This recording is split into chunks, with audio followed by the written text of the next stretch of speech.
Ito yung guide para makaupo at makahiga. At itong lupin. Ito yung hahawakan para makaupo din. At hawakan kapag kumakain at sa paghiga. Ito yung mga guide ko para makaupo na mag-isa kasama tong kahoy ko at lupit. Ayan, nandito lahat.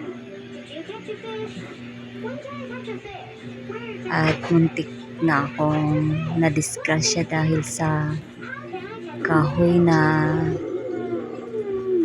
paghiga ko, paghawak ko dito, natanggal yung kahoy doon. Buti na hawakan ko, napopost ko pag pataas para di ako mabagsakan ng kahoy.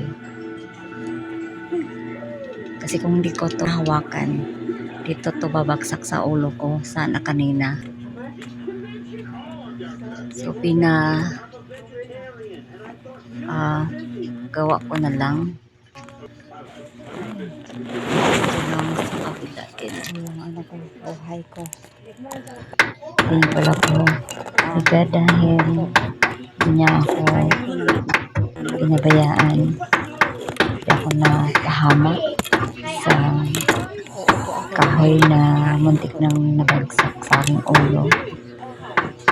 Salamat Lord God dahil nandyan ka palagi sa buhay ko. Lagi mo akong binabantayan at ako yung inaalagaan.